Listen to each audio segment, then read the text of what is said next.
Sama-sama. Oke, saya share screen. Bentar. Loh.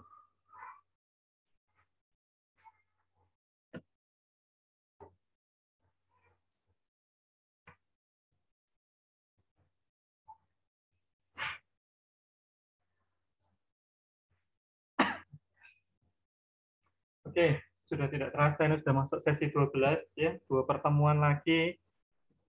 Psikologi belajar sudah selesai. Tapi UTS sampai sekarang juga belum selesai ya Pak Kendi ya. Harus segera diselesaikan ini, sebentar lagi koreksiannya. Oke. Nah, sesi 12 tokohnya adalah Albert Bandura ya. Dari saya yakin teman-teman sudah pada cukup tahu lah tentang satu tokoh ini. Ini cukup ya, terkenal ya dengan teori belajar sosialnya. Oke. Nah, sebelum Bandura itu sebenarnya tentang observational learning itu sudah topik bahasan ini sebenarnya kan sudah ada gitu ya. Nah, oke, kita coba membahas bentar, mas sedikit supaya kita bisa membandingkan nanti dengan apa yang sudah nanti yang disampaikan sama Bandura gitu ya. Observational learning bahwa itu bersifat alamiah ya. Jadi observational learning itu sifatnya alamiah dan ini sudah dulu oleh tokoh-tokoh behavioris yaitu Thorndike, Watson itu sempat mengatakan di sini bahwa observational learning itu tidak bisa dibilang alamiah juga gitu ya. Belajar bukan hasil dari pengamatan melainkan pengalaman langsung, trial and error. Oke. Nah, satu sisi ada yang mengatakan bahwa observational learning itu sifatnya alamiah, tapi kemudian oleh behavioris, Thorndike dan Watson itu mengatakan itu tidak alami, karena belajar bukan dari hasil pengamatan, melainkan pengalaman langsung yang didapat melalui trial and error. Oke. Terus, Miller dan Dollard, ya ada satu tokoh juga, Miller dan Dollard, observational learning itu melalui suatu proses imitasi yang diikuti oleh penguat. Ya, jika perilaku imitasi ini diperkuat, maka perilaku ini akan diulangi. Gitu. Oke, ini poin-poin yang muncul berkaitan dengan observational learning. Nah, ada 3 kategori peniruan atau imitasi dari Miller dan Dollard. Ada yang perilaku yang sama, gitu ya, same behavior. Ada copying behavior.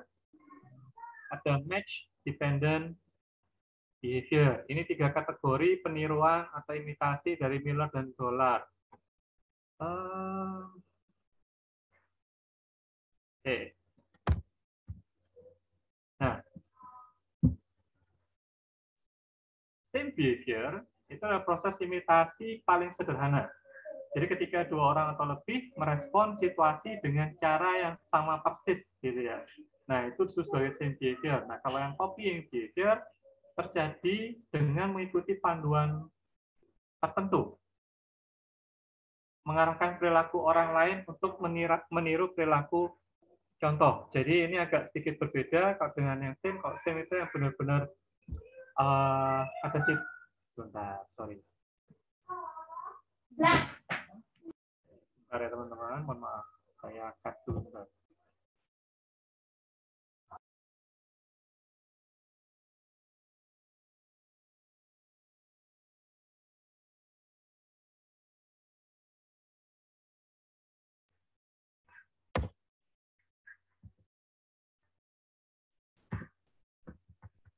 Oke, nah. Oke. The match dependent behavior ini dari Miller dan Dollard adalah blind imitation. Jadi dianggap sebagai match dependent behavior kalau terjadi yang namanya blind imitation, yaitu peniruan yang salah atau sesat. Jadi katakan ada orang mendapatkan informasi, tapi kemudian bahwa ketika dalam perilaku situasi tertentu melakukan perilaku X misalnya ya.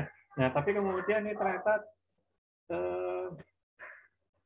dia melakukan perilaku yang sama pada situasi yang berbeda gitu ya. Nah, ini disebut sebagai blind imitation gitu ya.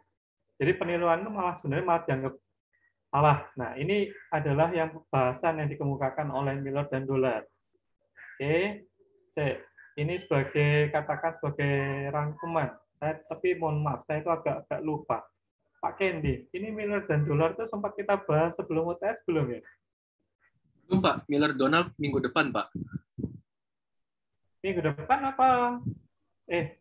Donald Head lah. Donald. Tapi yang ini belum. Donald Head. Ya, lain. Kalau Miller sama Dollar kayak lain. Belum. Mungkin teman-teman siapa tahu kalau dapat itu berarti di pembahasan mata kuliah lain berarti. Oke. Saya lanjut. Nah,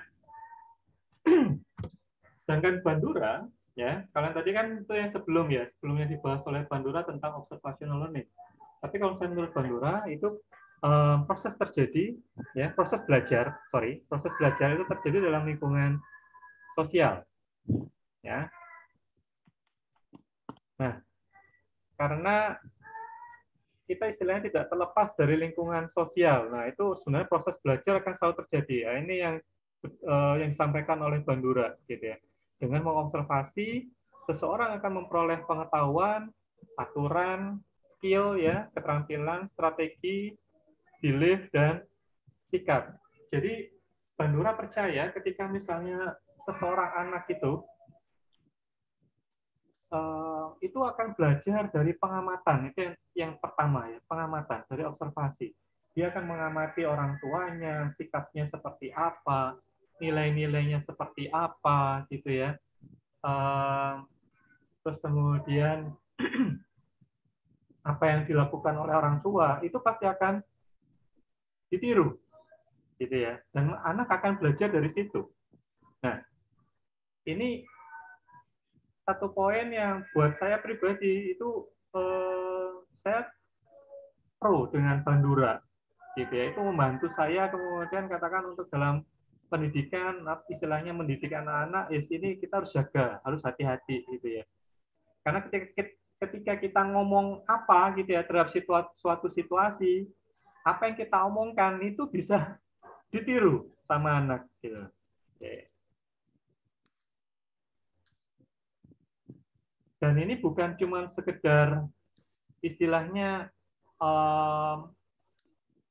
hal-hal yang sederhana, bahkan hal-hal yang agak kompleks ya. Di sini coba dilihat ya, itu ada belief di situ. Juga termasuk, teman-teman. Meskipun kemudian saat ini belief-nya itu mungkin sekedar apa ya, sekedar imitasi gitu ya. Dia intinya mungkin dia ikut-ikut melakukan itu, tapi dia belum tentu paham. Jadi suatu saat ini gini, misalnya ini kebetulan kalau saya cari fotonya bukan hal yang mudah, tapi pernah dulu itu difoto sama saudara komunitas gitu ya, itu masih ada Matthew ini. Jadi kami ngikutin suatu kegiatan rekoleksi gitu, saya sama istri, nah kemudian kan ada adorasi di situ, ada di Katolik kan ada yang namanya adorasi gitu ya, itu ada di dalam dunia istilah Katolik itu ada sakramen yang ditaktahkan di situ ya. Nah, kami kemudian saya sama istri itu nggak ngajak, sama sekali nggak ngajak Matthew sebenarnya ya. Tapi kemudian kami bisa berlutut di depan sakramen. Ternyata Matthew itu ikut gitu. Yang kami lakukan gitu. Sempat kemudian dipotret sama saudara kami yang lain. Nah, dalam hal ini itu kita ngomong tentang belief gitu ya. Tapi memang pada saat itu Matthew mungkin istilahnya dia hanya mengikuti, papa mamanya lagi ngapain sih, mengatupkan tangan terus kemudian berlutut, ya dia akan ikut berlutut. Kami membungkuk, dia akan ikut membungkuk. Cuma istilahnya sekali lagi dia masih ikut-ikutannya, belum tahu. Nah, ini nanti yang kemudian PR kami adalah bukan cuma sekedar sebagai istilahnya sikap ya, sikap doa, tapi ada sesuatu yang lebih di situ, yaitu mengacu pada belief-nya yang nanti kami harus sampaikan. Dan ini anak sekali lagi itu belajar dulu dari hal-hal semacam itu. Oke. Nah, observational learning, nah ini menariknya ya dari Bandura, itu juga dikatakan bahwa observational learning, pembelajaran melalui observasi ini belum tentu diikuti oleh imitasi. Jadi intinya anak akan melihat dulu, mengobservasi, tapi kemudian apakah selalu diimitasi? Belum tentu. Gitu. Oke. Nah,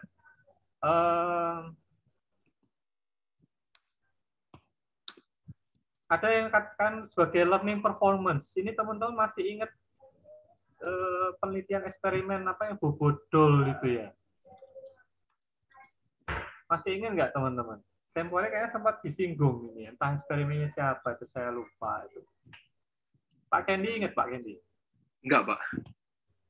Ini yang dikasih boneka gitu ya, terus kemudian anak-anaknya itu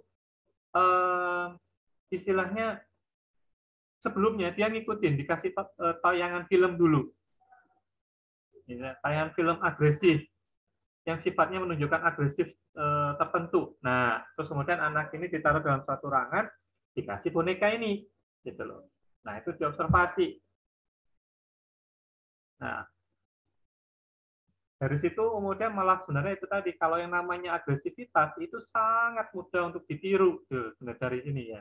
Oke, itu. Terus ada enactive and vicarious learning.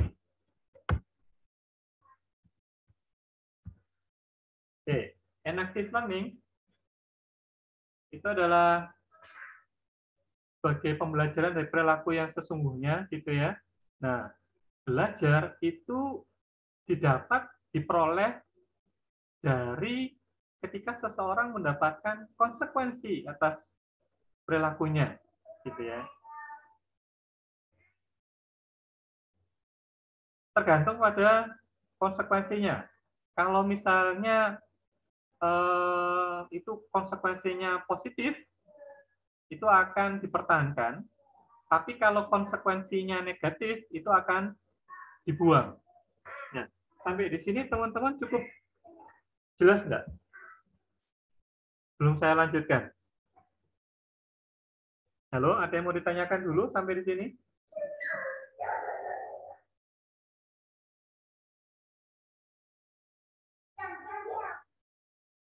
Teman-teman? Boleh dijelasin sekali lagi Pak yang enactive learning Pak? Sorry, yang mana? Yang ini, yang enactive learning tadi. Agak kurang sih. Oke, enactive learning ya, ini maksud dari perilaku yang sebenarnya ya. Belajar di sini itu didapatkan istilahnya dari konsekuensi dari perilakunya. Jadi misalnya seorang anak itu kemudian setelah dia melakukan observational learning kan, dia melihat, mengamati perilaku seseorang, khususnya ayahnya gitu ya, atau ibunya. Nah, setelah dia melakukan observasi, atau katakan misalnya dia sudah punya kakak misalnya, wah itu paling gampang sebenarnya. Kakaknya melakukan apa gitu ya, dan kemudian ketika dia menirukan, nah ketika dia melakukan perilakunya ini, itu kira-kira dia mendapatkan konsekuensi yang seperti apa? Kalau konsekuensinya positif, jadi istilahnya dia nanti bahkan mendapatkan pujian, gitu ya. Dia akan cenderung untuk mengulangi. Ya, perilakunya akan diulangi terus. Tapi kalau misalnya perilakunya ini konsekuensinya adalah konsekuensi yang negatif, itu misalnya dia malah istilahnya dimarahin gitu ya, atau ya istilah dimarahin atau apa tidak mendapatkan teguran gitu ya, dan ini itu akan, kalau dalam bahasanya di Bandura itu perilakunya akan dihilangkan, dia tidak akan mengulang lagi gitu, karena dia tahu dia pasti tidak mendapatkan sesuatu yang menyenangkan gitu. Nah, itu sampai di sini cukup jelas kan? Jelas Pak. Oke, jadi konsekuensinya adalah outcome gitu ya. Bila negatif, maka orang tahu bahwa mereka salah dan akan mengambil langkah-langkah agar lain waktu itu bisa lebih menunjukkan perilaku yang lebih tepat. istilahnya gitu. Oke. Terus kalau vicarious learning, ya, ini observasi perilaku dari model, ya. Model ini juga sebenarnya model itu hampir semua ya, orang tua pun terus sebenarnya jadi model gitu ya. Nah, sebentar. Belajar itu adalah apa yang mungkin terjadi bila seseorang berperilaku tertentu. Oke. Ya, istilahnya melakukan perilaku tertentu gitu ya, terus kemudian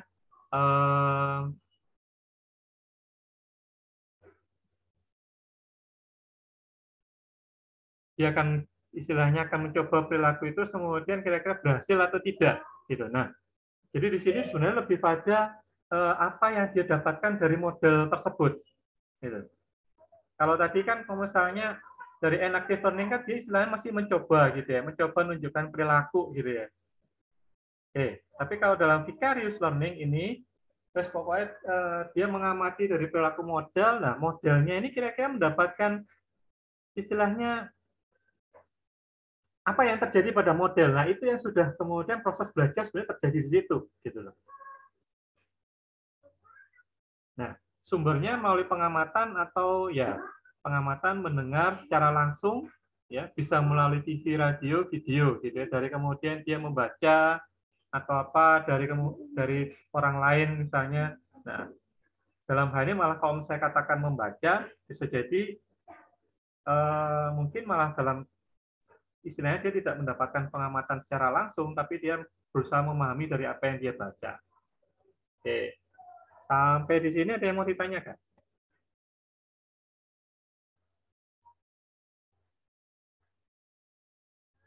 Belum?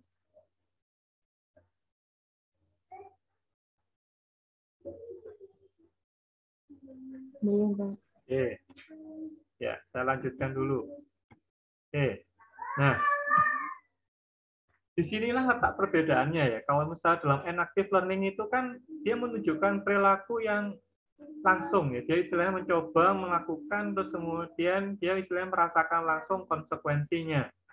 Entah konsekuensi yang positif atau konsekuensi yang negatif gitu ya. Nah, kalau dalam vicarious learning dia benar-benar mengamati modelnya ini, dia amatin sampai selesai, istilahnya model itu mendapatkan keberhasilan atau kegagalan gitu loh.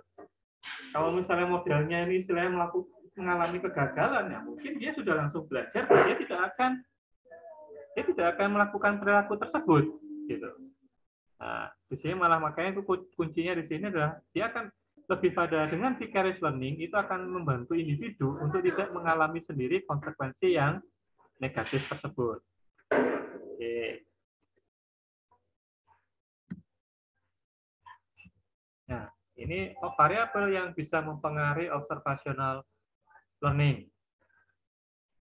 Ini fokus dari Bandura gitu ya. Yang pertama itu ngomong tentang attention ya. Attentional process.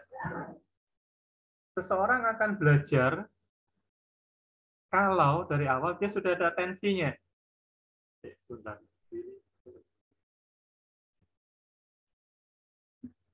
Kalau nggak ada atensi dari awal, nggak ada perhatian, ya itu tidak akan terjadi observational learning. Oke. Nah, faktor yang menentukan atensi itu pertama kapasitas memori dari seseorang, kapasitas sensori, jadi indranya, ya, baik indera ya istilahnya semua indera lah, gitu ya. Kapasitas sensori seseorang semakin baik sensorinya, ya, itu akan memudahkan seseorang untuk ya proses awalnya ini adalah atensi tadi. Jadi benar-benar bisa memberikan perhatian secara penuh, gitu ya. Nah, kita mengenal kalau misalnya dulu kan yang namanya atensi, kalau misalnya kita perhatian itu harus sampai kemudian niat langsung, gitu ya. Nah, ini tolong diperhatikan. Ketika kita bicara itu kadang kita harus tetap melihat langsung atau apa. Nah, itu sebenarnya termasuk bagian di sini, gitu loh. Kapasitas sensorinya seperti apa. Tapi kemudian kita juga harus hati-hati. Kemudian ada beberapa orang yang kadang gitu ya, ketika dia melakukan pengamatan itu sikapnya agak berbeda ya. Mungkin dia tidak melihat, tapi karena dia mungkin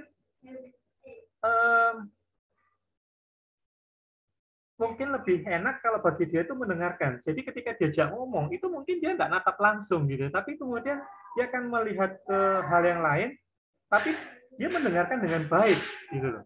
Nah, itu juga bisa terjadi teman-teman. Oke, meskipun kadang untuk orang-orang lama, orang-orang ya saya bilang sih ya orang-orang lama dan kadang beberapa orang zaman sekarang pun masih lihat kalau misalnya kita ngomong sama seseorang itu dia nggak lihat kita.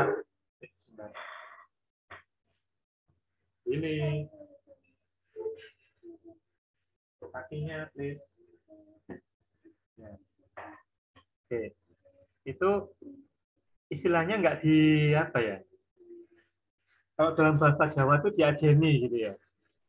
Istilahnya diperhati, benar-benar dihargai gitu. Kalau misalnya kita akan lebih merasa dihargai kalau misalnya kita ngajak ngomong, misalnya saya lagi ngomong sama Pak Kendi gitu ya, Pak Kendi juga niat gitu loh. Kalau Pak Kendinya masih menoleh niat ke arah yang lain, itu kan seakan-akan saya tidak dihargai. Nah, itu. Oke, ini ada kaitannya dengan ini. Nah, sama dengan teman-teman, kalau seandainya kami pas kuliah semacam ini, gitu ya, itulah kenapa kami itu berharap tolong teman-teman juga ada yang on cam, jadi bukan cuma saya sama Pak Kendi, gitu ya. Nah, ini sampai sekarang kan tidak ada yang on cam kan? Ya toh? Itu istilahnya sama. Kalau misalnya kita ngelihat kondisi yang tadi, itu rasanya nggak dihargai, teman-teman. Thank you ini. Ini siapa nih? Ariel ya. Ariel akhirnya on cam gitu ya. Itu loh. Jadi sebenarnya bukan cuman dengan bahasa halus tuh istilahnya kami tuh mencoba mencari temen gitu ya pas ngajar gitu loh. Selain kalau Pak Kendi itu biasanya ingin teman-teman on cam karena juga kita mau bisa melihat ekspresi teman-teman gitu. Teman-teman itu mengerti atau tidak gitu ya. Nah, sama kamu kita lagi ngomong terus kemudian layarnya ini semua hitam cuma tulisan nama. Aduh, iki di rumah oke apa ora gitu ya gitu. Jadi ya meskipun tidak semua, tolong 1-2 orang perwakilan lah gitu. Oke. Ya, thank you. Ini Michael juga aktif Sabita akhirnya gitu ya. Oke, terima kasih. Oke, nah kembali ke sini attentional process ya. Sebagai proses awal, proses atensi. Ada faktor menentukan tadi ya saya garis bawahi kapasitas sensori, kemampuan sensori seseorang, terus kemudian reinforcement yang terdahulu. Reinforcement yang terdahulu itu akan mempengaruhi atensinya seseorang gitu. Jadi dulu itu kalau misalnya ada istilahnya malah dalam tanda kutip wis orang reinforcementnya apa enggak wis kalau reinforcementnya bagus menarik dia akan perhatiannya akan penuh gitu ya. Tapi kalau enggak ya enggak. Terus berikutnya karakteristik model. Siapa yang diamati? Gitu loh. Karakteristiknya orangnya seperti apa sih? Gitu loh. Oke. Dalam hal ini ya jelas beberapa dan saya yakin kalau ini sebenarnya sangat-sangat individual. Ya, ada beberapa orang mungkin karakter seperti ini yang dia suka model semacam ini. Tapi ada orang-orang tertentu yang saya nggak suka, saya lebih suka model-model seperti ini. Gitu ya. Oke. Reputasinya, nah, ada apalagi ini kalau saya pribadi ya sini kemudian terakhir itu ada pembahasan teman-teman sempat ada pembahasan di grup WA gitu ya. Sorry ya, bentar tak post dulu ya. Ini cara ngepostnya kayak apa saya ini?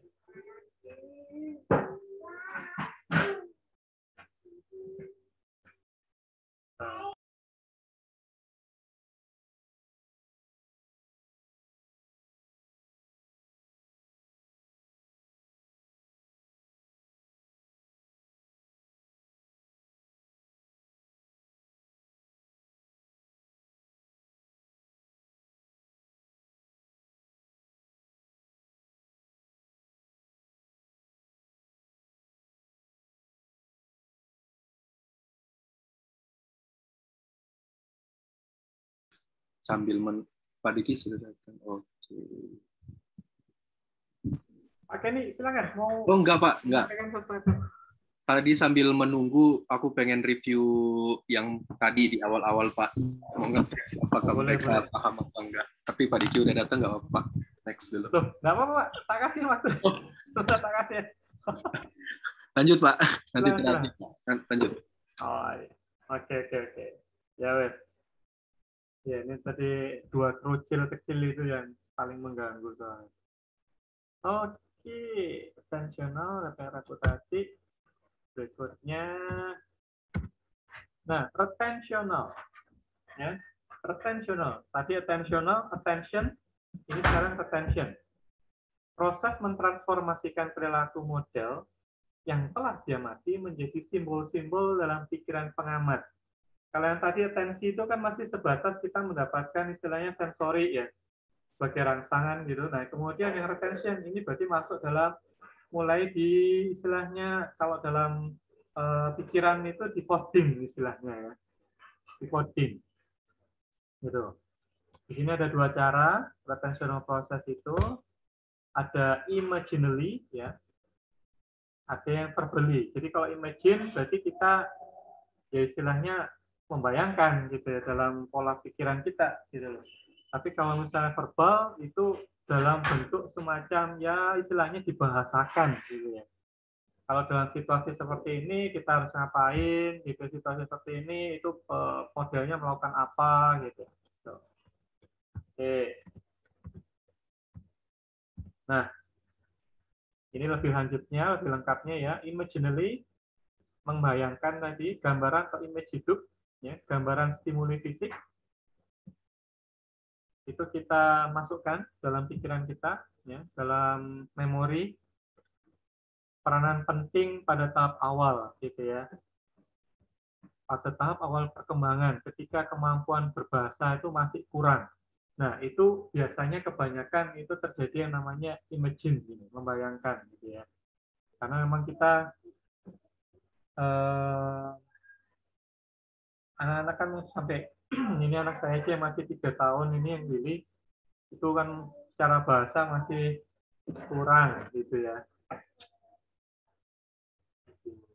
Kenapa tidak dikunci? Jadinya masuk lagi cara ego.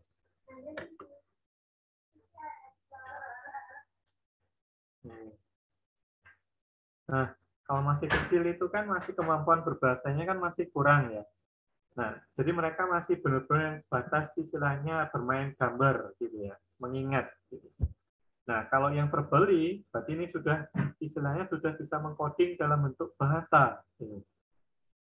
Oke. Menceritakan kepada diri sendiri apa yang dilakukan model, pengkodean gitu ya, dilakukan secara internal. Nah, itu biasanya kalau dilihat itu, misalnya contoh anak saya gitu ya, kalau main gitu, dia suka berbicara dengan dirinya sendiri gitu ya. Nah, semacam itulah gitu loh. Jadi itu istilahnya kalau dilihat-lihat kadang ya itu sesuai dengan mungkin dia pernah lihat satu tokoh film tertentu yang lagi memainkan ini gitu ya, kemudian ketika dia main sendiri gitu ya, misalnya dia kan sering nonton dulu masih sering nonton film Bliss gitu ya, yang Bliss yang monster truck gitu. Nah, jadi ketika misalnya dia main mobil-mobilan sendiri, terus kemudian membayangkan waktu itu Bliss itu malah ngapain aja, nah itu sama dia dilakukan gitu. Oke, sampai di sini ada yang mau ditanyakan. Ini proses yang kedua, attention sama retention.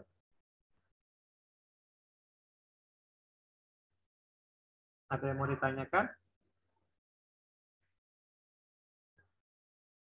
Michael, daripada ngantuk Michael? Belum ya? Oke. Nah, berikutnya, proses yang ketiga ya, disebut sebagai behavioral production processes. Individu yang mengamati perilaku mereka sendiri. Ya, dia mulai mengamati perilakunya mereka sendiri dan dikomparasikan, ya, dibandingkan dengan representasi kognitif mereka terhadap pengalaman model. Jadi dia membandingkan bahwa kalau dulu misalnya modelnya itu melakukan perilaku semacam ini gitu ya. Nah, dengan kemudian dia melakukan sendiri itu seperti apa? Gitu. Ini dia melakukan komparasi di situ.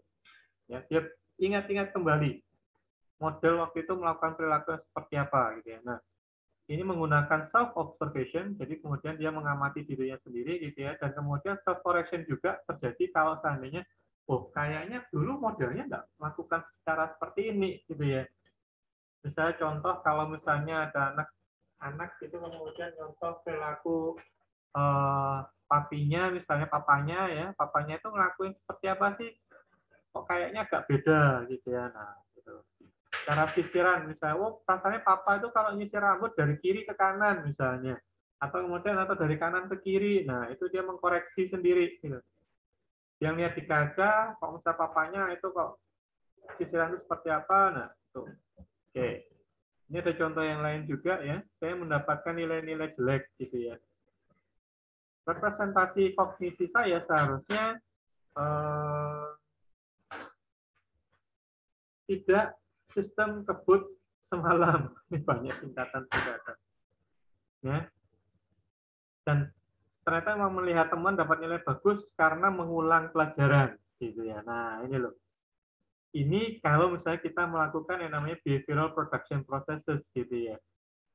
Aku kok nilai aku jelek ya. Ya, istilahnya dia bisa melakukan self observasi, istilahnya mengevaluasi diri sendiri gitu ya. Ya selama ini soalnya aku nilai jelek soalnya seringkali sistem kebut bukan cuma semalam ini, sistem kebut sejam ini ya, sejam bahkan semenit gitu ya, semenit belum ujian baru dibaca lagi gitu ya. Ya itulah kemudian. Nah intinya sebenarnya dia istilah membandingkan. Nah, tetap sebenarnya dia tetap seseorang itu kan kadang meskipun kita ini kadang kan kita juga ngamatin teman-teman kita ya. Kenapa kok dia bisa dapat nilai bagus ya? Kalau saya kok enggak gitu loh. Nah, itu kita melakukan komparasi. Oke. Ini sampai poin yang ketiga. Nah, keempat ada yang namanya motivational processes ini. Proses yang mendorong untuk mewujudkan apa yang telah dipelajari gitu ya. Dan apa yang telah disimpan secara kognitif ke dalam perilaku yang nanti akan menjadi perilaku yang istilahnya menetap gitu ya. Nah, di sini peran reinforcement itu mulai muncul gitu. Menciptakan harapan dan sebagai insentif untuk mewujudkan proses belajar dalam perilaku gitu ya. Kalau reinforcement-nya itu bagus, oke. Dia akan jalankan itu. Tapi kalau misalnya enggak, ya sudah gitu ya. Dan kadang teman-teman kalau saya kembali mundur satu step yang tadi, ada anak yang memang istilahnya ketika dia melakukan SKS itu dapat nilai bagus gitu ya. Dan ini yang kemudian loh, toh hasilku meskipun aku SKS kan hasilnya bagus. Nah, tapi masalahnya ada yang bagus, ada yang tidak. Nah, kayak gitu itu yang kadang cukup menarik, itu yang malah sebenarnya itu yang membuat kenapa kok sistem kebut semalam ini tetap bertahan. Kadang bisa jadi dia betul dapat nilai bagus, kadang enggak gitu ya. Oke. Nah, ini menarik gitu. Nanti kan kemudian ada istilahnya sebenarnya ada hitung-hitungannya itu nanti ya. Oke, reciprocal determinism gitu ya. Ini bahasan berikutnya. Jadi kalau yang prosesnya tadi sudah ada 4 itu, ya proses belajar imitasi ya dari Bandura itu yang tadi 4 proses itu. Nah, sekarang masuk ke bahasan yang lain yaitu reciprocal determinism. Nah, diawali dengan saya pertanyaan, mengapa seseorang itu berperilaku tertentu gitu ya? Kenapa sih seseorang misalnya pada dihadapkan pada perilaku pada situasi tertentu dia menunjukkan perilaku itu gitu ya?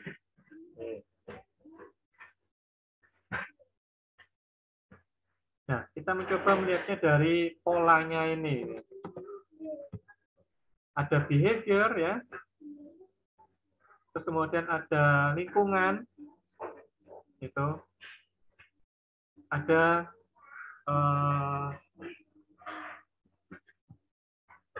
orang yang diamatin, gitu. Nah, oke, ini pada dasarnya yang namanya reciprocal determinism itu tergantung pada ini tadi.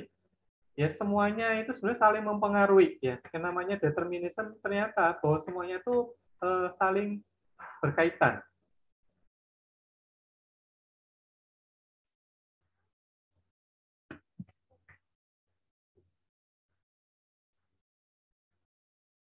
Oke, kita lanjutkan.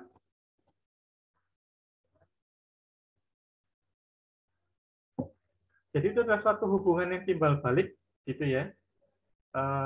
Bahwa tingkah laku manusia, ya, itu terjadi pada kerangka kata tadi kan triadik ya, segitiga ya, reciprocity ya, interaksi timbal balik antara tingkah laku, variabel lingkungan, dan faktor-faktor pribadi, gitu.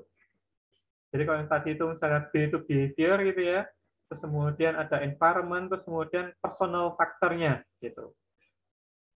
Seperti kognisi, klasifikasi, ya, itu mempengaruhi. Self-efficacy masih ingat apa itu self-efficacy?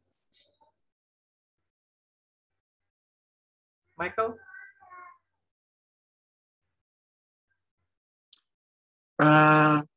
Apa ya Pak ya? Aku kok lupa Pak. Pernah dengar istilah ini?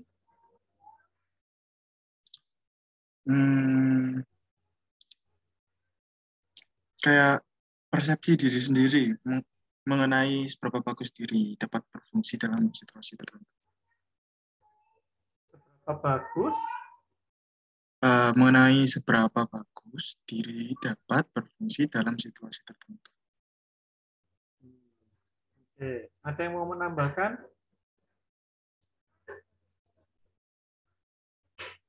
Thank you, Michael. Ya Pak.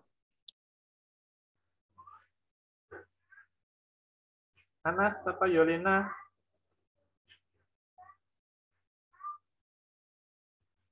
Self-efficacy.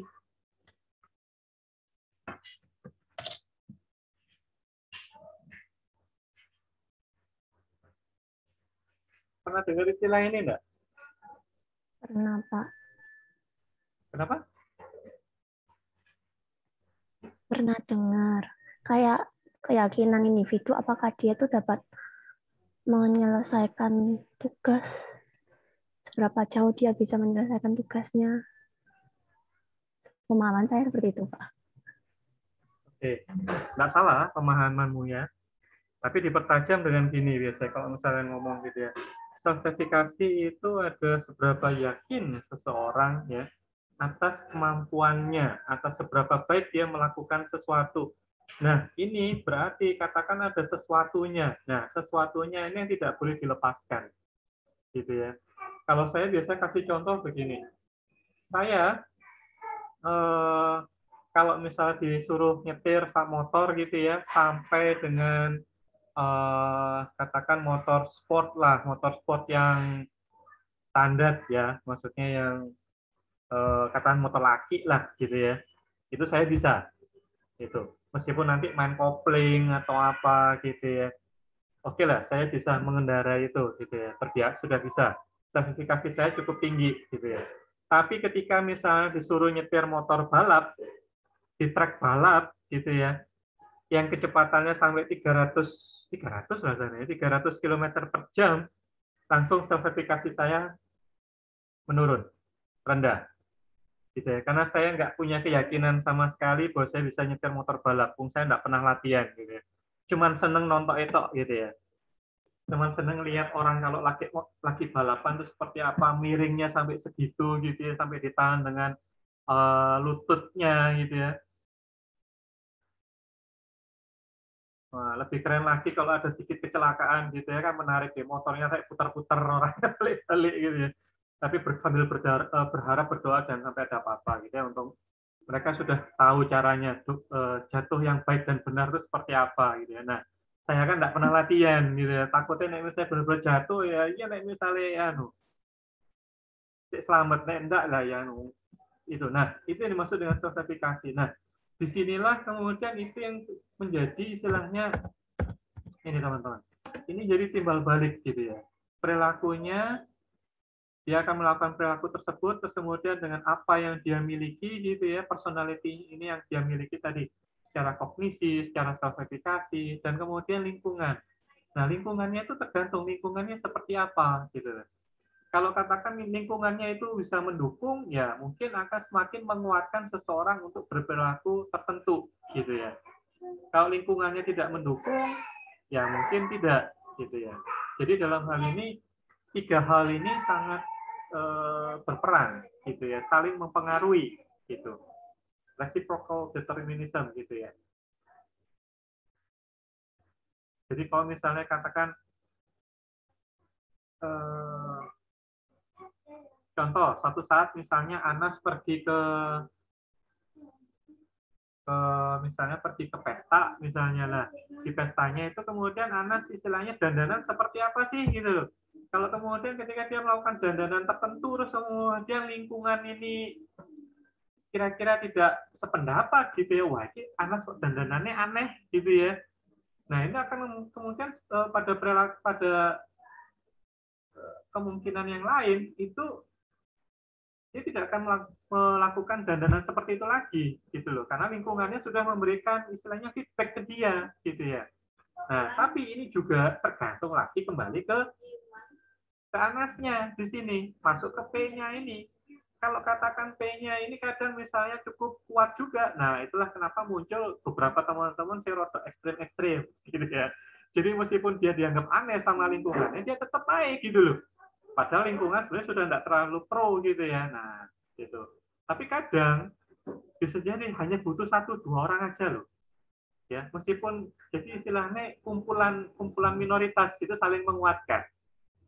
Gitu ya. Itu. Oke. Semoga sampai di sini cukup jelas dengan gambarannya. Nah, ini tambahannya kayak tadi, bukan saja lingkungan yang mempengaruhi perilaku, tapi perilaku juga mempengaruhi lingkungan. Ya kayak tadi itu kan, misalnya perilakunya seperti apa, sikapnya seperti apa, gitu ya.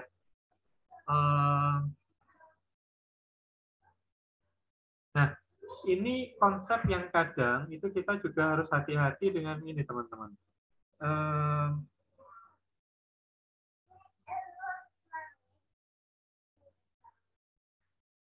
Misalnya katakan terjadinya bullying di kelas, gitu ya.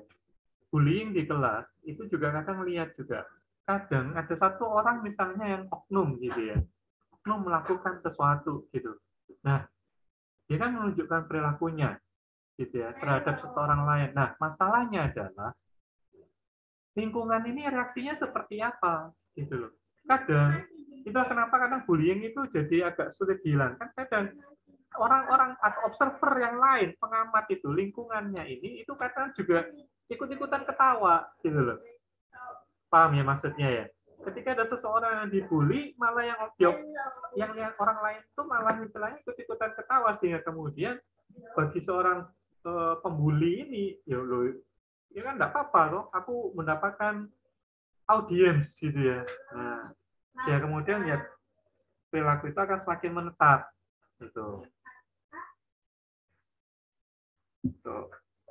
Istilahnya dia merasa dia mendapatkan persetujuan dari lingkungan. Nah, itu dia. Oke. Ini poin yang perlu dicermati. Nah, ini tadi yang saling mempengaruhi ya, reciprocal determinism. Berikutnya ada dalam Bandura itu yang juga cukup menarik, yaitu adalah self-regulation. Regulasi diri. Ya, regulasi diri. Self-regulation. Nah, perilaku yang diregulasi oleh standar perilaku, moral, dan pemikiran diri sendiri. Nah, itu. Ini jadi intinya perilaku seseorang itu ya istilahnya tergantung sama tadi kalau misalnya ada yang namanya tadi dalam reciprocal itu kan yang P itu ya sini itu masuk di sini gitu. Dia standar moralnya seperti apa, pemikiran terhadap dirinya sendiri seperti apa gitu ya. Ya istilahnya ya hanya orang tersebut yang bisa kemudian menentukan gitu ya. Dia memiliki standar perilaku tuh kayak apa gitu ya. Meskipun lingkungan itu kadang memberikan feedback, tapi ini juga sekali lagi tergantung sama orang tersebut. Dia bisa menerima feedback dari lingkungan itu enggak?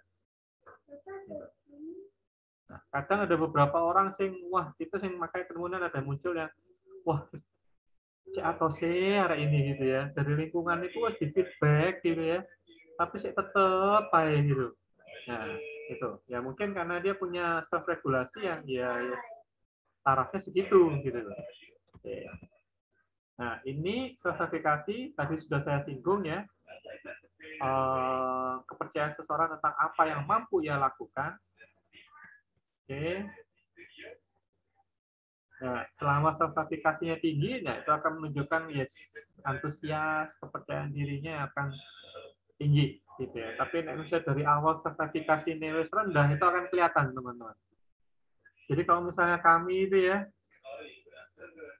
ini kebetulan kita nggak punya kesempatan gitu ya. Tapi kalau misalnya istilah kami di sini mengacu pada dosen, ya. Dosen-dosen itu misalnya memberikan kesempatan teman-teman untuk presentasi itu kami juga ngamatin perilakumu sebenarnya, ya. Perilakunya orang yang anak ini seperti apa? Semakin dia pede gitu ya, berarti menunjukkan bahwa dia semakin siap dengan apa yang dia presentasikan. Gitu. Dia posisi berdiri ini kayak apa anak ini gitu ya. Kayak sudah mulai sering nyengit-nyengit gitu ya. Kan biasanya kan ada satu kelompok isi 5 gitu ya, tapi satu itu yang cenderung selalu istilahnya back down gitu ya. Akan cenderung mendekati papan tulis lama-lama perlu nempel gitu. Itu ditutupi sama konco-konconya gitu ya. Nah, ini berarti ya ini bisa dikatakan buat dia termasuk yang sertifikasinya kurang tinggi gitu ya. Nah, kalau ditanyain materi, pasti jawabannya nggak terlalu optimal kebanyakan. Gitu. Karena dia sendiri nggak yakin dengan materi yang dia sampaikan. Gitu. Oke.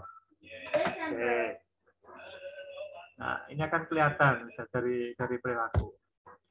Oke. Nah, self-efficacy ini juga memegang peranan dalam self-regulated behavior. Jadi perilaku regulasi dirinya itu juga gitu.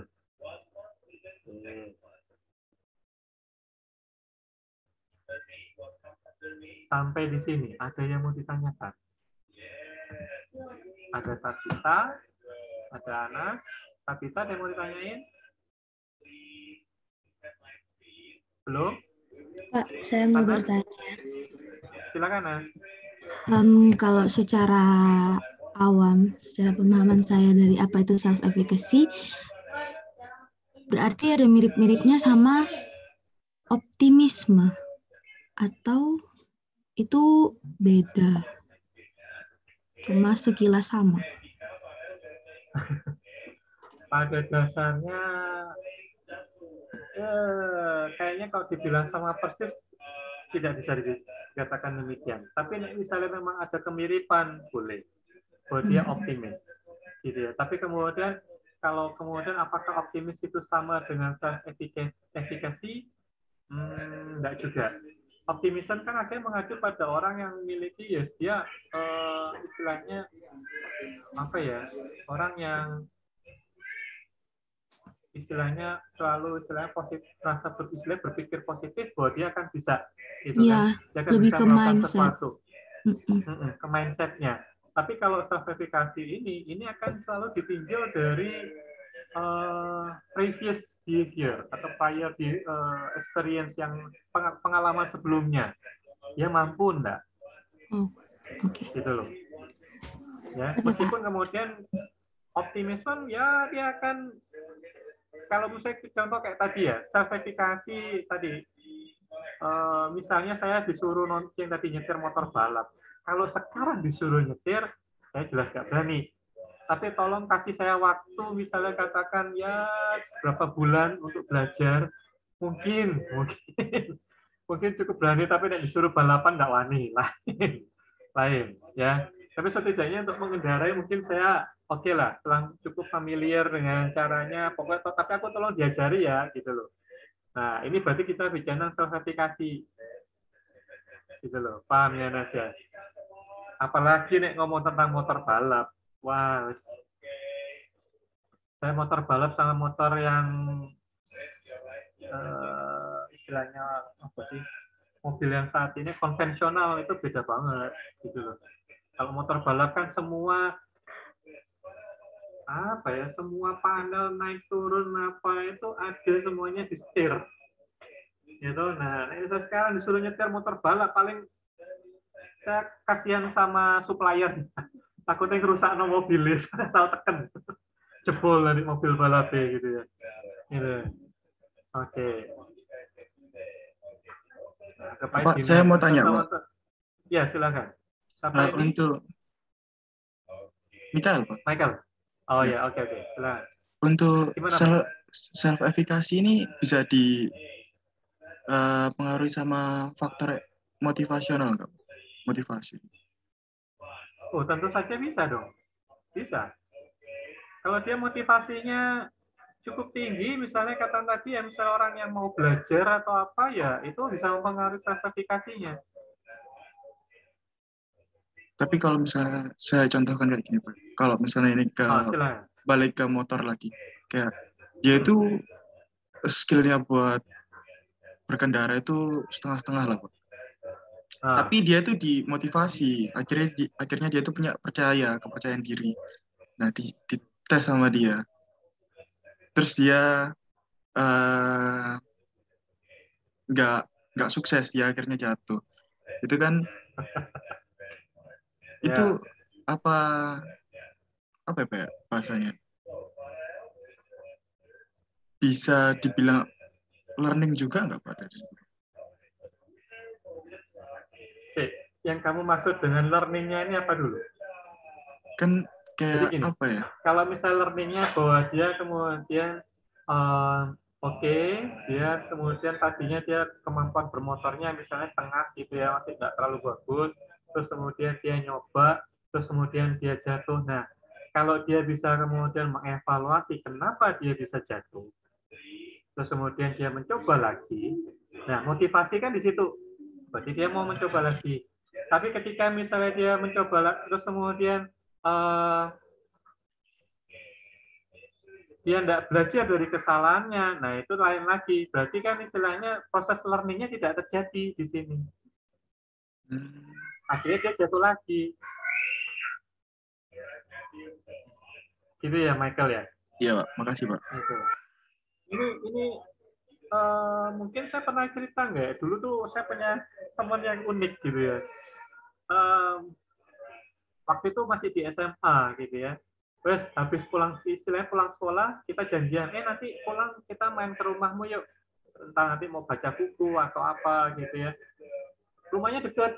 Jadi dari sekolah itu paling cuma berapa ya? Katakan dari Chin Louis 1 itu ya, di Polisi Istimewa ke Imam Bonjol. Paling itu 2 kilo lah. Dekat banget itu kan Imam Bonjol. Nah, terus saya naik motor, dia naik motor. Itu motor baru. Dia baru pertama kali dibelikan motor sama papa mamanya. Pas di depan rumah, maaf. Di depan rumah itu, ini sudah mau sampai rumahnya. Tiba-tiba kepleset. Mungkin salah, kayaknya dia salah gitu ya. Dia kemudian ada kerikil-kerikil gitu ya. Dia jatuh sama motornya gitu. Nah,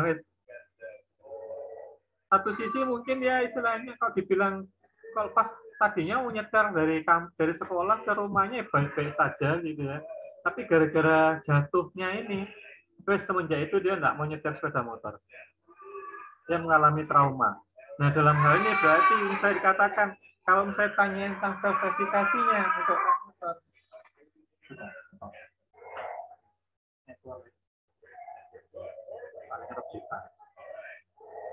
itu self-efikasi langsung rendah kalau nyetir motor. Ini, Mas. Nah, pernah misalnya saya kemudian, kamu nggak apa-apa kamu nyetir. Kadang kita itu sama kadang pernah menyemangati gitu ya. Kita teman-teman, itu coba lagi, nggak apa-apa.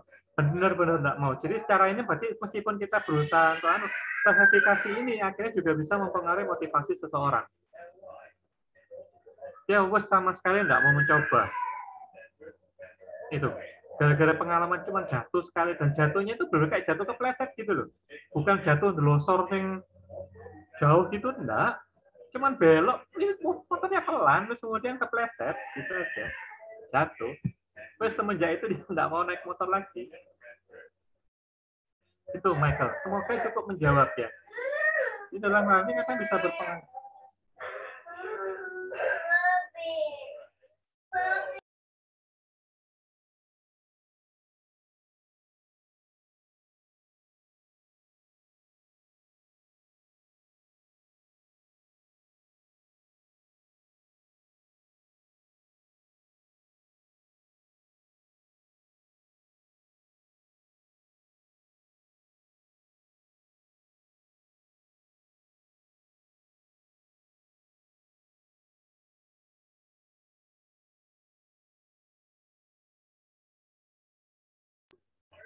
Ya, mohon maaf teman-teman, saya juga rebutan snack. Oke.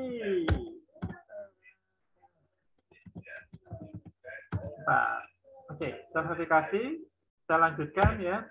Aspek dalam self-efikasi ada efikasi ekspektasi, harapan. Ya. Keyakinan seseorang mengenai kemampuan dirinya untuk melakukan tindakan sukses. Nah, seberapa tinggi istilahnya itu berkaitan dengan harapannya dia, ekspektasi terhadap kesuksesan gitu. Oke, ini aspek yang pertama gitu ya. Seseorang yang sedang mengerjakan tugas dari mata kuliahnya gitu ya, dikatakan memiliki self-efikasi yang tinggi kalau dia yakin bahwa dia dapat lulus, dan ini bukan cuma sekedar lulus ya. Dia dapat nilai apa gitu. Kalau dulu tuh saya pernah, biasanya kalau di awal kuliah itu, ini kayaknya saya agak kelupaan untuk mata kuliah ini. Atau sekarang aja misalnya, tapi kalau sekarang sudah enggak itu, enggak karena kalian sudah tempat UTS. Tapi nih saya ditanyain ya enggak apa-apa. Berapa di antara kalian yang yakin dapat A? Yuk, silahkan kasih reaction. Ya, yang dapat A, siapa? Siapa yang berani bilang saya pasti dapat A, Pak? Tak stop share ya, biar kelihatan reaksinya. Nggak ada. Itu pun tidak ada. Wah, ini. Yang dapat amin, wis. Angkat, ayo, kasih reaksi. Siapa yang yakin dia dapat amin di mata kuliah ini? Amin. Wah, ini Hagai muncul. Oh, Yolina. Yolina kok cuman amin, yo? Kok enggak A, yo? Nah, sertifikasinya berarti dipertanyakan. Ini Tabita juga akhirnya. Coba berikutnya. B+. Yo, seberapa banyak? Tapi Ariel tadi kelihatan. Yo, yang B+. Tuh, Ariel udah tunjukin lagi. Tuh, belum semua. B. Oke, Laras, thank you. B. Oh, ini sudah B loh, teman-teman. Oke, mulai tambah banyak. B kok juga masih sedikit ya. Jangan-jangan merasa dapat C, teman-teman ini. Aduh. Wah. Aduh, semoga tidak ya. Oke. Ya, thank you. Ini sederhana. Nah, ini apa yang kalian respon, istilahnya respon kalian ini boleh dilihat. Ini, ekspektasi kalian itu seberapa? Gitu. Ya. Ojo cuma sekedar dapat lulus, teman-teman. Itu yang kalau saya biasanya dulu ngasih anu ya, awal waktu perkuliahan itu. Kalau kamu merasa cuma dapat B, Ya, kamu hanya akan berusaha pokoknya B ya wes. Kamu akan berhenti untuk berusaha lebih lanjut lagi. Jangan lupa teman-teman, B itu cuma 67 ya Pak Kendi ya nilainya ya. Iya loh, itu cuma 67 loh B itu. Dan untuk dapat A itu bukan hal yang sulit dong. A itu cuma 80 loh. Kamu bisa 80 aja sudah dapat A. Ya. Seharusnya itu tolong dipikirkan kalau suatu saat ditanya lagi ya. Oke, efikasi ekspektasi. Berikutnya, outcome ekspektasi. Outcome, keyakinan seseorang bahwa kemungkinan suatu tindakan akan mengarah pada hasil yang spesifik. Jadi seberapa istilahnya yakin dia bahwa dia pasti berhasil istilahnya, keberhasilan. Gitu. Seseorang yang sedang berjalan ke supermarket berkeyakinan contohnya ya bahwa jika ia melewati jalan yang ia tempuh, dia pasti akan sampai ke supermarket tersebut. Terus ini malah contoh yang ini sebenarnya simpel banget gitu. Terus pasti nyampe lah gitu. Gitu. Ini outcome ekspektasi. Jadi misalnya dalam bayanganmu, wes aku tak kali ini aku tak lewat sini siapa tahu bisa lebih cepat. Nah, ini sudah sore. Untuk jalan menuju sana biasanya rame, saya tak nyoba lewat jalan tikus. Nah, ini juga bisa gitu ya. Ini juga ngomong tentang sertifikasi gitu. Nah, saya pasti akan nyampe wis. Nah, itu outcome ekspektasi. Semoga waktu lewat jalan tikus nggak ketemu tikus gitu ya. Ini makanya harapannya sekarang ini apa ini ya? Kan nggak boleh pulang ya. Lebaran ya. Nah, itu. Ini jalan-jalan tikus ini. Tapi saat ini lucu itu WA itu kan banyak jalan tikus yang sudah dijaga sama polisi gitu ya, sudah menyiapkan tikus-tikus polisi gitu ya. Oke. Nah, itu tadi aspeknya. Sekarang yang istilah ada perceived self efficacy. Self efficacy yang istilah perceived itu kan yang diterima. Belief atau keyakinan bahwa seseorang mampu mengorganisasi dan melaksanakan tindakan khususnya untuk mencapai level performansi yang telah dirancang. Jadi keyakinan seseorang dia pasti akan mampu gitu ya mencapai level tertentu gitu. Wes aku pasti bisa. Kayak misalnya tadi, misalnya contoh saya punya background nyetir motor laki gitu ya. Sementara ini juga nyetir mobil yang manual khususnya ya, bukan yang matic, itu saya juga bisa gitu ya. Ya, ini makanya tadi kemarin saya bilang oke lah untuk belajar motor balap hanya untuk mengendarai ya, bukan untuk naik balapan ya. Paling butuh beberapa bulan lah mungkin saya sudah bisa mengoperasikan gitu ya, hanya sebatas mengoperasikan. Yes, itu toh. Nah, ini itu sebagai perceived self efficacy. Selama dikasih latihan ya, teman-teman. Disuruh langsung, wah itu angkat tangan. Kepercayaan mengenai apa yang bisa dilakukan yang bersumber dari pengalaman langsung maupun tidak langsung tentang sukses dan gagal, terus ada persuasi verbal juga. Gitu. Nah, setelah kenapa tadi kemudian saya membandingkan, saya punya pengalaman nyetir motor laki. Emang dulu awal-awal yang namanya motor laki itu kan nggak gampang, ya.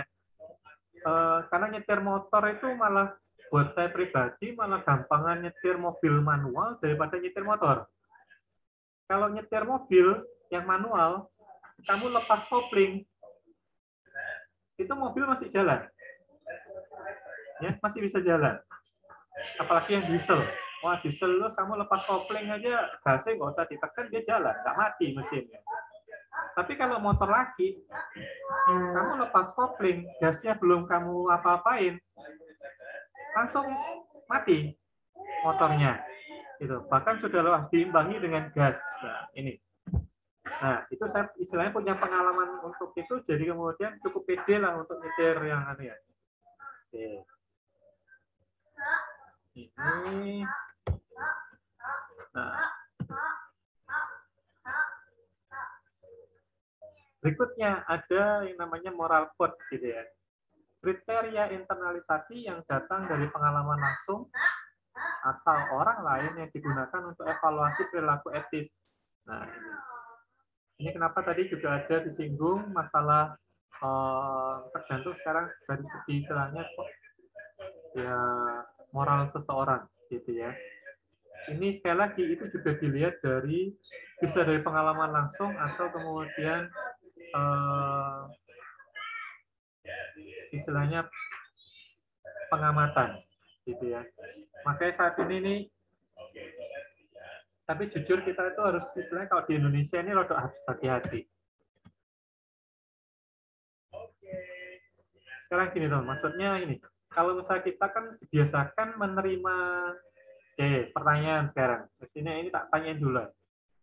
Anas, ya, atau Tabita atau yang lain-lain silahkan Anas dulu aja. Nas, kalau kamu dikasih sama orang, kamu harus terima pakai tangan apa? Kanan. Tangan kanan atau tangan baik? Tangan kanan. Tangan kanan atau tangan baik? Tangan kanan sama kayak tangan baik. Ini pertanyaan saya, ini tangan kanan atau tangan baik? Tabita, tangan baik apa tangan kanan? Tangan kanan, Pak. Kalau dulu kecil bilangnya tangan sopan. Nah, atau kemudian ada yang dibilang tangan baik gitu ya. Nah, ini yang menarik gini ya. Ini yang kita harus, makanya saya kalau ngajarin ke anak saya itu saya jelas tidak akan menggunakan istilah itu ya. Kok dibilang tangan baik berarti ada tangan yang tidak baik gitu. Nah, kan aneh ya. Tangan kiri apakah tangan yang tidak baik pertanyaannya? Semua ini anggota tubuh kita diciptakan Tuhan itu baik adanya gitu ya. Nah, pertanyaan sekarang kalau misalnya tadi kembali ke sopan aja lah. Emang kita terima tangan dengan tangan kiri itu tidak sopan?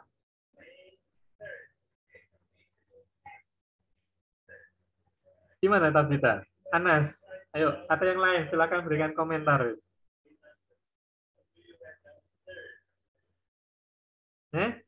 Gimana? Michael, Ariel, itu siapa tadi? Tergantung situasi sih Pak itu Pak.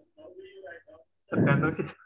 Iya, situasi ini maksudnya piye? Situasi dan tempat Pak. Kalau semisal kita ada di luar negeri gitu ya pakai tangan kanan, tangan kiri sama aja Pak. Mungkin seperti itu. Kalau di Indonesia aja, apalagi di Pulau Jawa ya mungkin ya. Kalau pakai tangan kiri pun agak sedikit sopan. Iya, tidak sopan. Ya. Tapi kalaupun pakai tangan kiri itu juga beberapa orang ya tidak masalah gitu Pak. Oke. Ya, Yulina mungkin mau nambahin, silakan. Tadi kayak Yulina mau ngomong. Nggak jadi. Ya kurang lebih sama sih kalau di Indonesia pandangannya tangan kiri kurang baik untuk menerima salaman dengan orang lain, dibilang kurang sopan, kurang. Oke. Nah ini menarik ya. Dalam hal ini kadang makanya itu yang kadang dipertanyakan. Kalau seperti itu tuh sebenarnya kita ngomong tentang moral atau ngomong tentang etiket.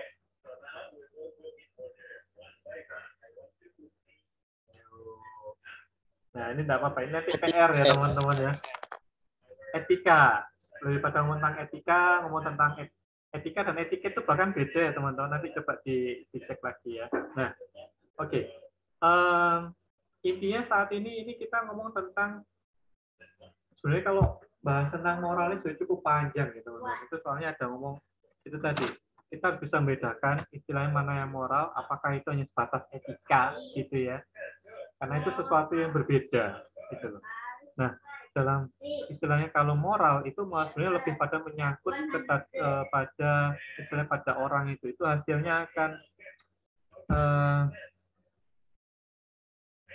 istilahnya baik atau tidak, gitu ya, akan merugikan atau tidak, gitu sebenarnya. Oke. Cuma di sini kemudian tertulis perilaku etis, gitu ya. Makanya kalau padahal ini sesuatu yang agak berbeda. Nah, silakan dibaca lagi, gitu ya. Nah, ketika perilaku seseorang menyalahi kode moralnya sendiri, maka dia akan mengalami yang namanya self-contempt. Ya. Jadi istilahnya ya dia mulai merasa tidak enak istilahnya. Nah ini kalau misalnya ada mungkin bahasa yang lain, itu yang dibilang sebagai hati nurani, gitu loh, hati nurani.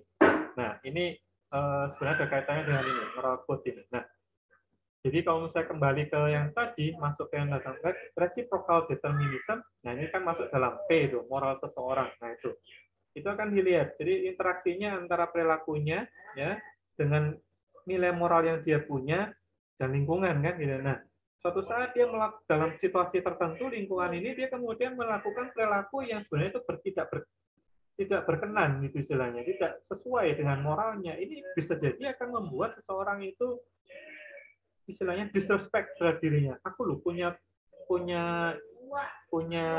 ini istilahnya batasan moral seperti ini, tapi kok aku langgar sendiri. Nah, itu. Tapi ada kondisi yang lain. Kalau misalnya katakan sekali, 2 kali dilakukan, itu dia mungkin masih merasa yang namanya self-contempt ini. Gitu ya. Tapi kalau misalnya ada orang yang kemudian lama-lama bukan tidak lagi mengalami istilahnya tidak mengalami self-contempt, tapi bahkan self-contempt-nya sudah hilang. Ada juga. Gitu kan. Akhirnya dia terbiasa gitu. Malah saya melakukan perilaku seperti ini, lama-lama dia tidak lagi menyalahkan diri sendiri, itu malah menjadi perilaku yang menetap. Jadi malah nilai moralnya yang mengalami defisit. Gitu ya. Nah, ini juga ada orang-orang tertentu yang juga seperti itu juga. Oke. Nah, di sini Bandura sebenarnya menentang konsep kiase ya, atau perkembangan moral dari Kohlberg gitu, dan Alport, yang menganggap bahwa manusia bersifat stabil atau ditentukan oleh tahapan perkembangan atau sifat tertentu. Karena Bandura menganggap bahwa perilaku manusia itu tergantung pada situasi, interpretasinya akan keadaan yang dihadapin gitu.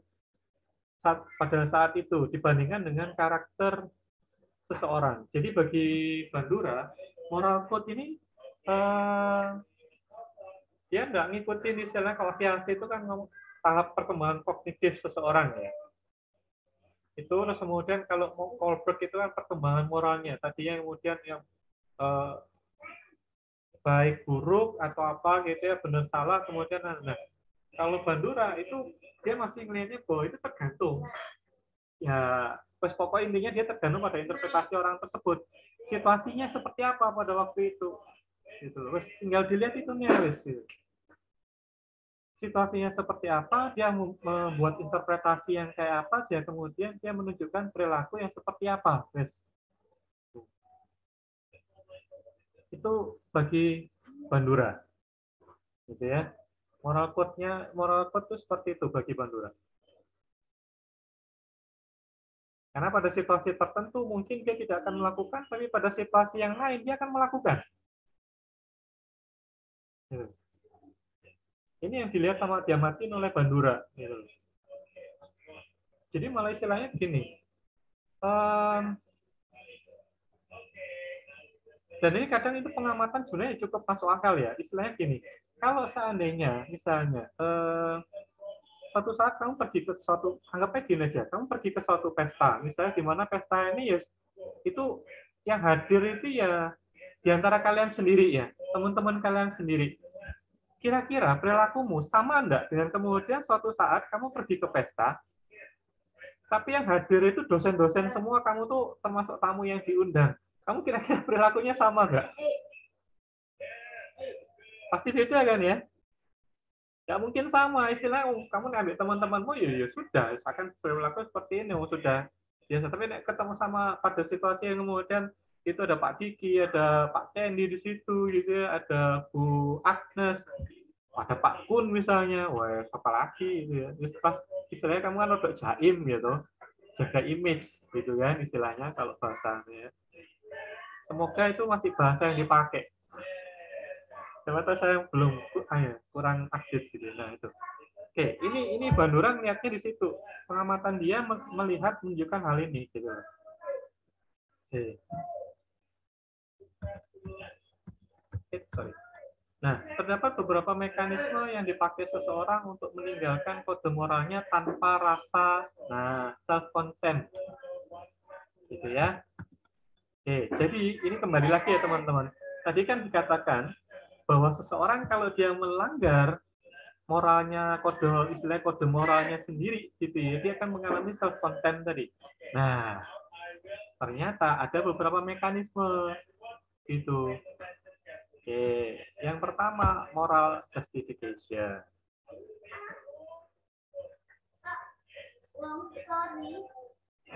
Inilah yang kadang terjadi, teman-teman. Ketika seseorang melanggar kodenya sendiri, gitu ya, melanggar batasan moral yang dia miliki, itu dia akan mencoba mencari alasan yang masuk akal untuk membenarkan melakukan perilaku tersebut. Gitu ya. Salah satunya, misalnya contoh, lampu merah. Ya. Harusnya lampu merah kita berhenti di mana, teman-teman? Di belakang garis ya toh? Harusnya. Kan gitu kan ada zebra cross, sebelum zebra cross itu kan ada garisnya harusnya. Dan harusnya kita berhenti di belakang itu, wes batasannya itu gitu ya.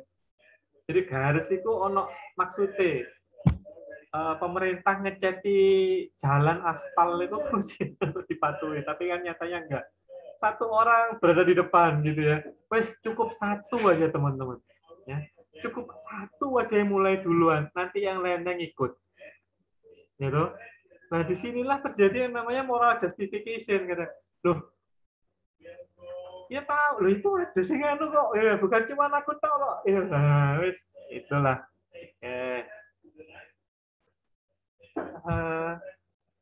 Kan penuh misalnya alasannya banyak, nanti kalau misalnya saya enggak, nanti kan lain anu, wah wis pokoknya akeh anak alasannya gitu ya. Nah, terus ini juga. Ini yang kadang memang jadi istilahnya dilema moral yang kemudian selalu ditanyain gitu ya. Contoh ya, untuk membeli obat istrinya yang sedang sakit, Andi mencuri motor atau mencuri HP gitu ya. Ini saya kasusnya ini tumpang tindih teman-teman. Jadi intinya gini, kita harus melihatnya langsung salah satu aja. Untuk membeli obat, Andi harus mencuri motor, wes gitu toh. Kalau biaya sekolah kan itu lain lagi kasusnya. Nah, ini pertanyaannya, boleh enggak? Boleh kan kita harus sampai kemudian gagal nggak ada uang, istilah disakit, kita harus curi uang, mencuri, kita mencuri apalah. Seperti itu bagaimana?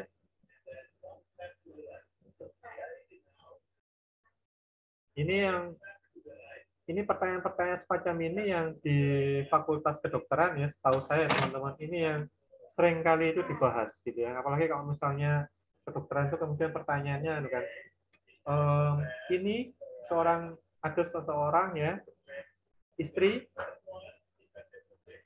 pertanyaan selalu muncul biasa gitu. Ini seorang istri, terus kemudian kandungannya bermasalah. Nah, pertanyaannya kandungannya itu digugurkan atau tidak? Gitu. Bagi yang Katolik dan benar-benar Katolik dalam tanda kutip tidak boleh. Ya, sebisa mungkin harus diusahakan tapi kemudian kadang istilah kedokteran kan lain-lain gitu ya. Pertanyaan nanti disuruh milih gitu loh. Dia sudah punya anak 3 misalnya, ini anak keempat dalam kandungan. Kalau sampai ada apa-apa, mamanya mati misalnya, meninggal ya. Bapaknya ini harus membesarkan 4 orang anak lah, anak ini aja bahkan tidak ada yang menyusui nanti, ya toh. Gimana coba? Ini pertanyaan itu istilahnya dilema moral gitu. Milih mana? Situasinya kayak begitu. Wes, saya enggak mau membahas jawab gitu ya, itu itu intinya nanti disinilah kemudian kadang seseorang misalnya akan terpancing untuk melakukan yang namanya tadi ya, moral justification. kesalahan yang dia lakukan, untuk kemudian dia akan mencoba mencari pembenaran, istilahnya. Oke. Nah, terus ada berikutnya euphemistic labeling, ya, menghilangkan self-content dengan menghaluskan istilah.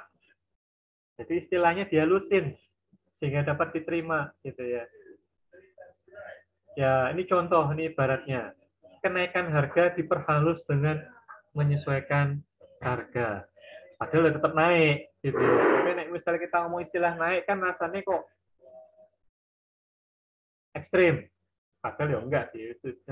Tapi kemudian istilahnya diperhalus dengan menyesuaikan. Nah, jadi kalau contoh yang lain itu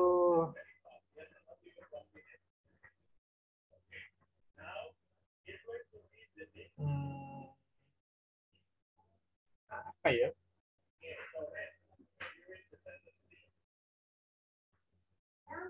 Mungkin dengan kata lain misalnya ya, dengan kata lain ya, orang yang mencuri terus kemudian ya saya nggak mencuri, saya cuma pinjam tapi nggak ngomong, gitu loh. Ya, itu kan itu sebenarnya sama dengan euphemistic gitu ya. Saya pinjam tapi nggak ngomong, jadi sama aja kamu mencuri gitu ya. Saya pinjam tapi lu waktu ketemuan biasa tinggal ngomong, loh saya tuh pinjam loh, cuma lupa ngomong gitu ya, ditambahin kata lupa gitu ya. Wah, wes gitu. Nah, ini kan istilahnya dia melakukan yang namanya euphemistic labeling gitu ya. Merubah, menghaluskan istilahnya. Ya, saya kan nggak melanggar lampu lalu lintas. Saya cuman tidak melakukan gitu loh istilahnya. Bukan melanggar, melanggar itu pasti pelanggaran. Saya tidak mengikuti anjuran pemerintah. Nah, itu loh maksudnya. Ya, dibedain sedikit. Oke. Nah, bahkan wah, ini misalnya ada anak si rodok nemen dalam tanda kutip gitu ya. Ketika ketahuan mencontek, loh saya tuh nggak nyontek gitu loh. Saya cuma melihat jawabannya teman saya. Bukan nyontek, dia nggak menggunakan istilah nyontek. Saya kan cuma kebetulan saya noleh kelihatan ya Pak, loh. Saya kebetulan kelihatan loh. Sini loh kata itu istilahnya anak. Saya yakin teman-teman tahu lah kan istilahnya yang lebih halus dari saya gitu ya.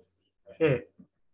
Ini bahkan ini membantu orang tua loh. Saya kan bantu orang tua Pak. Kalau saya nggak lulus kan orang tua bayar mahal kan, saya harus mengulang gitu. Berarti kan orang tua bayar lagi kuliahnya. Ya, jadi saya nyontek aja. Wah, ini jadi rada kebangsaan. Oke. Nah, ada advantageous comparison. Oke. Nah, kalau ini sebenarnya malah nah ini malah tapi ini banding nolnya lebih nemen memang. Loh itu loh. Loh saya kan masih mending saya berhentinya itu melebihi garis. Daripada itu sudah lampu merah dia langsung terobos, gitu. Nah, jadi mengkomparasikan dengan yang lebih parah istilah dari dia gitu loh. Bahwa dia itu sebenarnya sudah salah gitu loh. Tapi dia masih kemudian mencari istilah pembanding yang lebih parah gitu. Yaitu namanya advantageous comparison. Gitu ya. Paham ya di sini ya, jelas ya?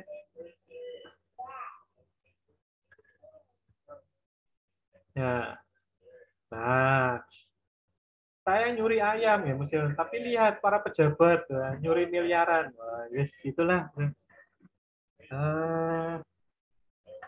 Ya, sini hukum gitu ya, kadang menarik ya. Tiba-tiba chatnya jadi 10, mohon maaf.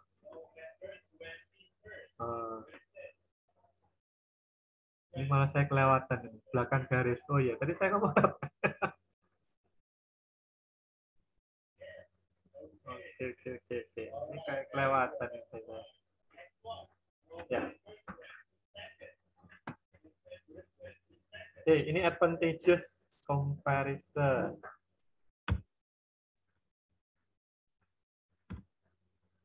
Displacement responsibility. Nah.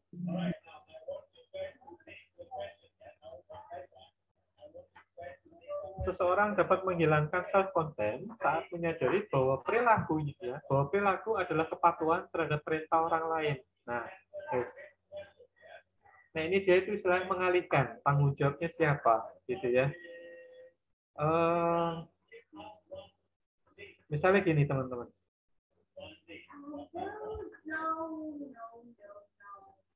Ketahuan mencuri, terus kemudian ngomongin, loh saya disuruh sama teman misalnya, atau sama orang tua, misalnya saya disuruh nyuri sama orang tua, ya orang tua ya kebangetan sih. Tapi permasalahannya adalah pelakunya siapa, gitu loh. Gitu. Kan yang melakukan kan itu, gitu loh. Kamu yang melakukan, ya gak peduli siapa yang nyuruh, tapi kan kamu yang melakukan. Itu kan. Nah, ini yang disebut sebagai displacement of responsibility. Jadi saya tidak mau mengakui, ya, karena kemudian bahwa aku disuruh, wes. Saya melakukan ini karena aku disuruh. Jadi ini yang kemudian membuat istilahnya dia menghindari self contempt itu. Dia supaya rasa bersalahnya itu tidak muncul, ya itu. Terus pokoknya saya disuruh, wes. Oke. Ini yang menarik ketika misalnya, makanya kalau misalnya perang lah istilahnya. Nah, perang itu kan biasa istilahnya malah saya lebih baik menembak orang itu daripada saya ditembak, gitu kan. Dalam tanda itu kan bahasa halusnya ya. Itu bahasa halus nih saya melakukan, karena istilahnya lebih baik saya membunuh daripada saya dibunuh, gitu ya. Itu kan yang istilah yang seharusnya. Nah, itu tadi diperhalus. Nah, oke. Nah, kemudian kalau militer ya, saya kan disuruh komandan saya untuk menembak, gitu ya. Meskipun tanya, loh kenapa kamu menembak? Saya disuruh menembak. Sehingga kemudian saya melakukan. Nah, itu sangat kental sekali kalau dalam dunia kemiliteran, gitu ya. Oke. Ya kemudian dulu sempat ada film yang bagus ya, saya sampai lupa judulnya, mungkin Pak Kendi ingat. Jadi dulu perang dunia itu ada satu orang yang dia benar-benar menolak untuk pegang senjata. Hacksaw Ridge, Pak. Apa? Hacksaw Ridge. Hacksaw Ridge. Iya. Dia jadi tentara apa? Tapi bukan yang pemegang senjata. Jadi medisnya. Medis. Dia jadi medis, betul. Ya. Nanti coba tak cari ya, aku judulnya produk. Ya kok rasa nggak jelas. Ya apa-apa nanti coba ya. Jadi itu kalau yang ini benar-benar satu orang ini ya.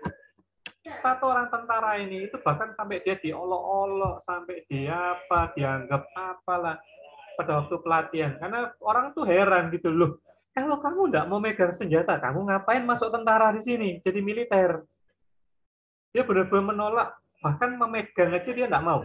Dia megang pistol, megang senapan, dia nggak mau. Gitu ya. Benar-benar menolak gitu ya. Nah itu dalam hal ini siapapun yang makanya itu bahkan menarik. Padahal dia yang volunteer ya.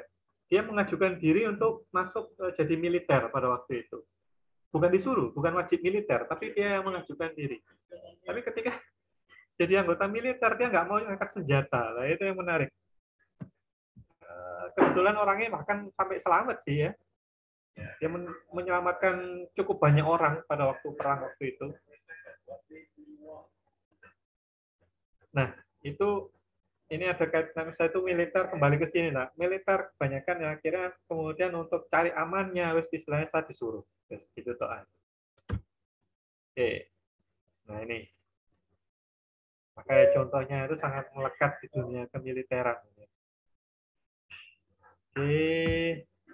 Terus diffusion of responsibility. Kalau yang tadi displacement, ya ini displacement, yang ini diffusion.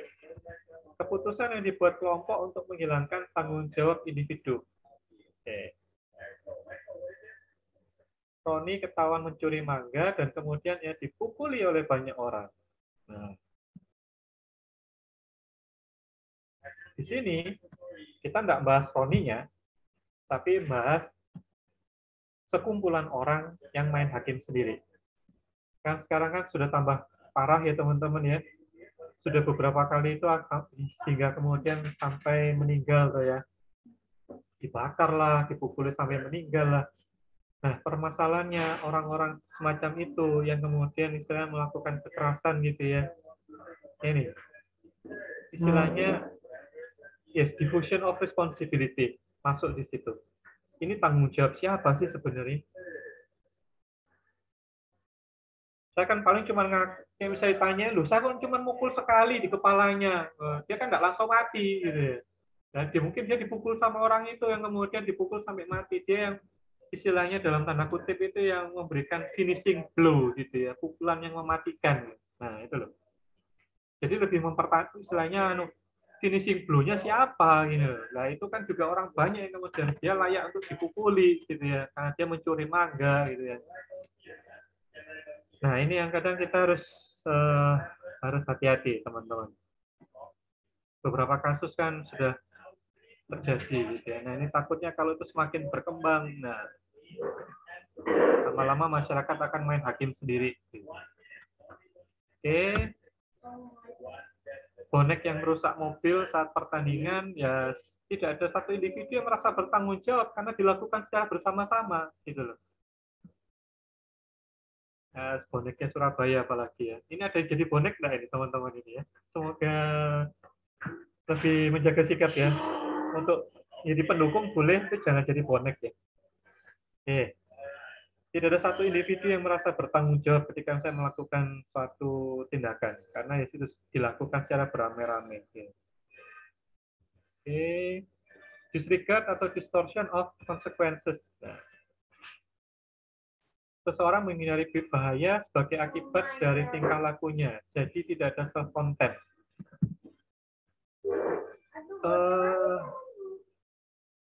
Ini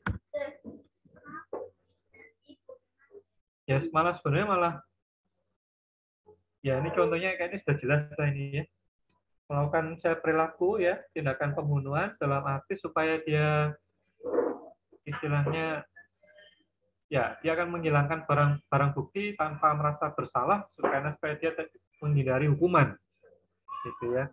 Awalnya tidak sengaja bunuh misalnya awalnya, tapi ketika misalnya dia setelah menyadari bahwa dia telah melakukan pembunuhan, dia akan berusaha untuk menghilangkan bukti-bukti gitu ya.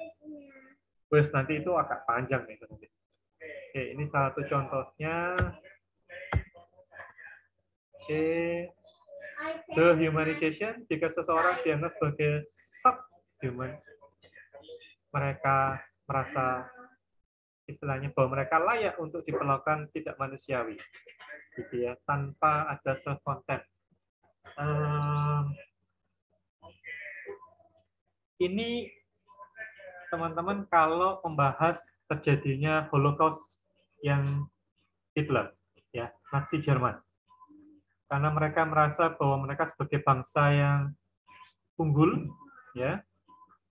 Terus kemudian Yahudi ini dalam tanda kutip dianggap sebagai bagi mereka yang mohon maaf ya, dianggap sebagai wabah gitu sehingga harus dimusnahkan, gitu ya. Biasa akhirnya diperlakukan secara tidak manusiawi, bahkan dibunuh ya, sama kemudian tanpa ada rasa bersalah di situ. Oke. Dehumanization. Nah, yang ini pengedar narkoba itu pantas mendapatkan hukuman mati. Oke, yuk siapa yang setuju dengan ini?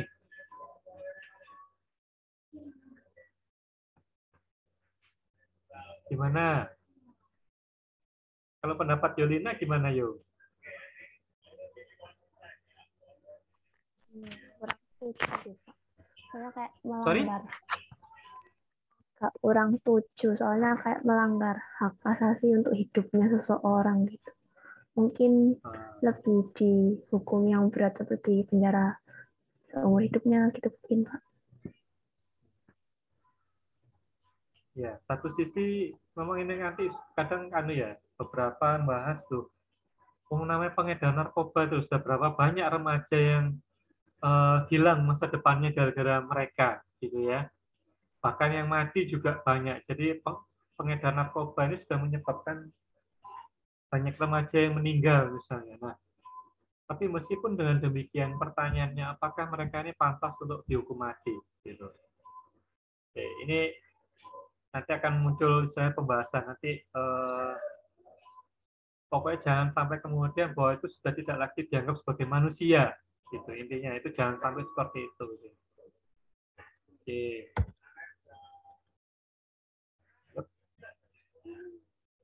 Oke, ini satu contoh yang lain. Attribution of blame ini yang ke-8 ya, ke berikutnya. Seseorang dianggap pantas mengalami sesuatu karena perbuatannya sendiri. Nah, ini teman-teman, ini yang kadang muncul. Ya. Kira-kira paham ya maksudnya ya? Ini yang dulu, mohon maaf ya, ini kadang sering kali terjadi di masyarakat kita. Ya. Kadang korban pemerkosaan itu dalam tanda kutip itu bisa jadi mengalami pemerkosaan berkali-kali. Bukan cuma diperkosa oleh pelakunya, ya, tapi bisa jadi dia diperkosa oleh masyarakat. Gitu loh. Karena kadang kemudian seringkali muncul itu misalnya lihat, loh ya salahnya sendiri dia pakaiannya seksi misalnya loh. Salah sendiri dia pakai pakaian terbuka. Waduh, nah ini permasalahannya ini. Kalau seandainya dia menggunakan pakaian semacam itu, terus kemudian yang sampai istilahnya dalam tanda kutip ya, mohon maaf ya, kalau saya kemudian yang sampai istilahnya terangsang gitu ya, yang cowok misalnya ya, loh, karena kamu membiarkan dirimu kemudian membuat imajinasi di kepalamu gitu loh, sehingga kamu jadi terangsang. Ini loh masalahnya. Ini yang kadang itu jadi anu ya. Nah, ini menarik ya, attribution of blame. Ini yang kadang sama masyarakat itu masih terjadi. Ya. Oke. Ya, berikutnya ada determinism and versus freedom. Banyak pilihan dan kesempatan yang tersedia dalam kehidupan seseorang untuk berperilaku, ya. Tetapi ada hal-hal yang membatasi. Nah, determinan. Oke. Untuk melakukan, entah itu dari dalam diri sendiri ada rasa takut, ya, ada prejudice, ada kompetisi, ada diskriminasi juga, gitu ya, yang dari luar, gitu, bisa dari dalam, bisa dari luar. Oke. Ini karena sekali lagi ini kita membahas tentang observational learning ya, teori belajar sosial. Bandura melihatnya bahwa ketika seseorang itu betul kadang bisa kita anggap bahwa dia bebas untuk melakukan segala hal, tapi kebebasannya ini itu akan ada batasan, gitu loh.